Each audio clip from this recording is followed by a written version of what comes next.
right, man. Let's talk about the Lakers last night. They go down 0-3. Nuggets came out once again, punched them in the mouth.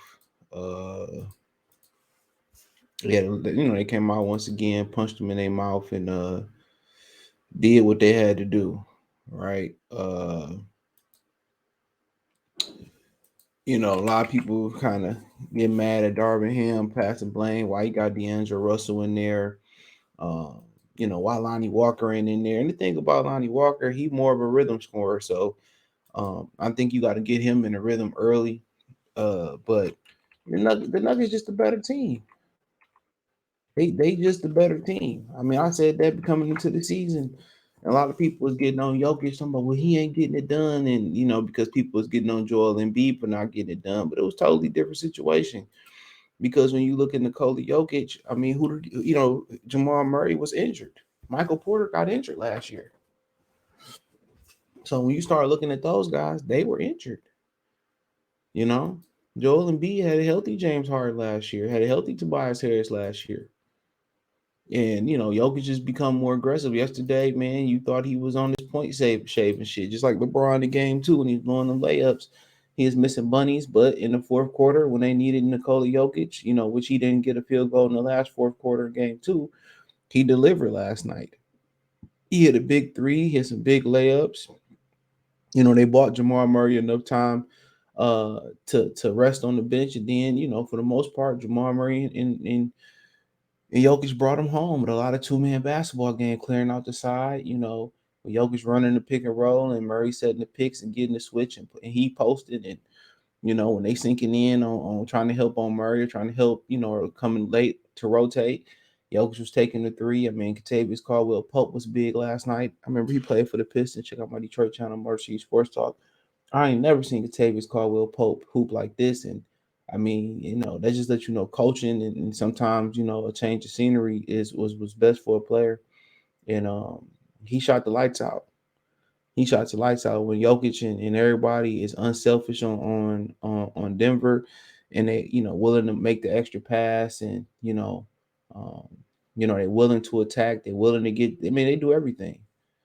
They get into the rim. They killing the mid range game. They shooting the three when need to shoot the three. They rotate when need to rotate. They get into the free throw line. For the Lakers, a little bit lazy. Offense was stagnant. They got DeAndre Jordan. Even know that offense was stagnant. Um, Not a lot of movement. I mean, Anthony Davis is beautiful, but you would like to see him get more than 18 field goal attempts. Why in the hell would LeBron have more field goal attempts than Anthony Davis last night? I don't know. Um, Austin Reeves has been one of the most consistent or constant things in the series. He played a beautiful game, you know, but right now they got to find a way to get their best lineup in there. Um, early, set the tone early, and then start to cruise a little bit. And then use that lineup and close out the game. But Hachimura, I think the lineup I go with would be Austin Reeves, uh, Jared Vanderbilt at the two, Hachimura at the four. So I go AD, Hachimura, LeBron, Jared Vanderbilt at the two, and Austin Reeves. Whoever. LeBron really the point. We know that, and that's kind of the lineup I go with right there. And not bring D'Angelo Russell off the bench right now. He ain't playing well at all. Ain't shooting it well at all, and I think it may be a struggle playing with LeBron. D'Angelo Russell is one of those guys, kind of like Lonnie Walker. He one of them dudes that's a rhythm guy. He need the ball in his hands to be able to score the basketball. So when it's time to spot up a shoot for D'Angelo Russell, if he don't catch fire, he don't get into a rhythm early, then he ain't gonna have a great game. He's a rhythm scorer. You could say, yeah, he's streaky as hell, but he's a rhythm scorer. He one of them dudes that need to get into a rhythm. You know, he one of them dudes that need to get into a rhythm. So what you do with them rhythm guys, either if you're gonna start them, you find a ways to call their number early, you get them going early. If it's him and Lonnie Walker getting them slashing to the bucket early, getting them the backdoor cuts, calling the play for them early to get in a rhythm, that's what it is. If you want some firepower off the bench, then you bring Lonnie Walker and D'Angelo Russell off the bench and you call their number. You do 2 man game, you put them in a lot of pick and rolls and have them attack coming downhill. And when them type of guys see the ball going to bucket, then they catch fire. So I think they best coming out, their best offensive unit with a little bit of defense with Jared Vanderbilt. And I think you best bring him D'Lo, um, Lonnie Walker off the bench and letting them get into a rhythm while LeBron ain't out there. I think D'Angelo Russell struggled playing with LeBron James, and he's always struggled with shot selection. So guess what? We want to get him in there. We want to get D'Angelo Russell in a pick and roll. We want to get him and Lonnie Walker, while Dennis Schroeder running the point or somebody, getting them going to the rim. Get them started going to then you can kind of implement them in a lineup with LeBron once they get a rhythm going. But everybody don't play well with LeBron. What Austin Reeves and Anthony Davis doing with LeBron is an anomaly. Chris Bosh struggled playing with LeBron. Dwayne Wade took a few steps back to let LeBron flourish. It's not for the faint of hearts. That's why Deion Waiters had to move on. What Kyrie did was an anomaly playing with LeBron. Not everybody is built to play with LeBron. And you could tell they really, I don't even know why they don't play Malik Beasley more. A good defender, what I'm saying, who can stretch the floor. I don't know why he ain't getting in the game a lot more. He gonna provide you shooting and good defense. Even more than D'Angelo Russell and Lonnie Walker is. He perfect. He ain't gonna give you the drop off offensively that Jared Vanderbilt is. So I mean, I remember I was, the Pistons was playing Magic and T Mac. That's when T Mac said, "Well, I'm happy to be out the first round." And we pulled Tayshaun Prince out the deep freezer. Tayshaun was a 4-year starter at Kentucky. Even almost to the day, the Pistons don't believe in playing a lot of their young players, man. They believe on like making them earn it and shit like that, which is dumb. Um, it's probably one of the reasons they didn't give Melo, because they didn't think Melo was going to brace coming off the bench, which Tayshaun should actually came off the bench and let Melo start. But I'm not going to kind of get into ancient history. I mean, we took KCP over Giannis for God's sake. I think we took Stanley Johnson maybe over Devin Booker. I don't want to get into our horror stories, but yeah, check me out, Motor City Sports Talk over there. Um, but but yeah, man. I mean, so that might have to be the adjustment you make. I ain't calling Malik Beasley no Tayshaun Prince, but he could defend, he can catch and shoot. He should have been out there the whole time.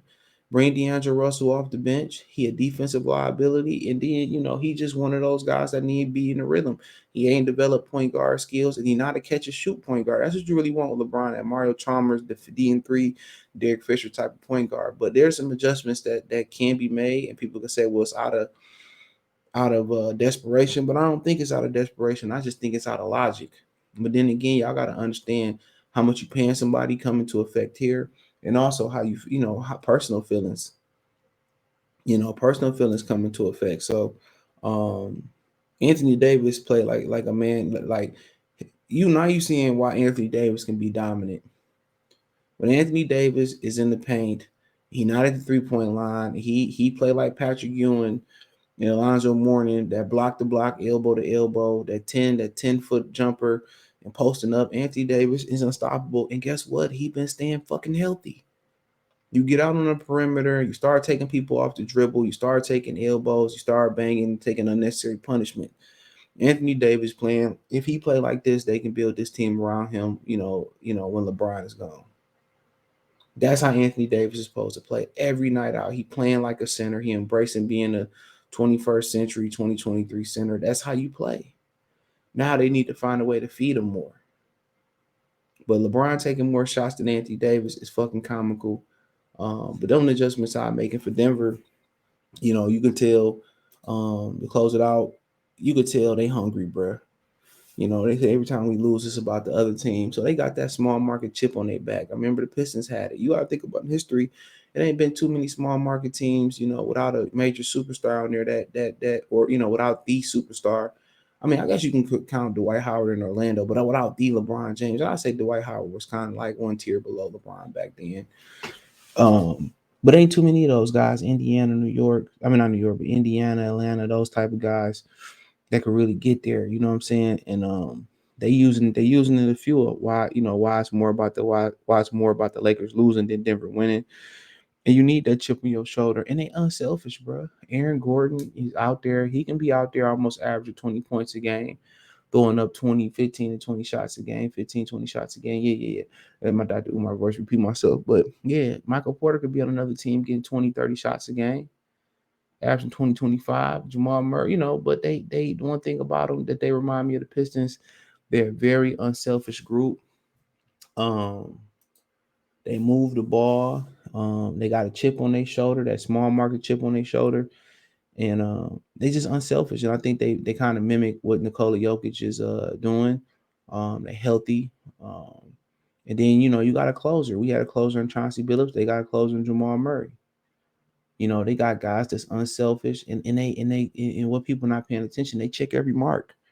They got guys who gonna post. They got guys who gonna take the right shot and shoot the mid range. They hit free throws.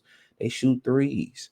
They drive and penetrate. They got motion. And Mike Malone. You want to say coaching Darvin Ham, but Mike Malone just got better horses, and he got the key thing that you want on the team. And you've seen it with Miami too. They unselfish. They're a fluid ball moving team, and they run an actual offense, and they're not standing around and running ISO. So um, that's the beauty of it right then and there. You see Miami doing the same thing. And when it's time to let somebody else take over, they letting Jamal take over. If it's KCP, it's his time to take over. If it's Aaron Gordon one night, even though he doing like he really like the MVP because he doing all the dirty work. If it's whoever got the hot hand, if it's Bruce Brown, they taking over. Same thing with Miami. Yeah, Jimmy gonna bring us home like Jamal gonna bring him home. But guess what? If KCP open, he got the hot hand. Hey, same thing with Miami. If Bam got the high hand, they going to Bam. If this guy got that Duncan Robinson, so they playing a lot of high level old school basketball. But hey, shout out to the Nuggets 119, 108. Thumbs up the video, share the video, subscribe to the channel. That subscribe button is the bell icon button. Hit all notifications, increase your chance, get notifications. We go live or drop a video. Financially want to support the channel. Cash App $ CJ Good 313. Venmo CJ Good 313. PayPal link in the description. Hit the link tree. Find me on Twitter, Instagram, Spotify, Anchor, Cash App, Venmo, PayPal, Apple Podcasts, Google Podcasts, the whole nine. Check out the NBA Talk playlist for more videos like this. Peace.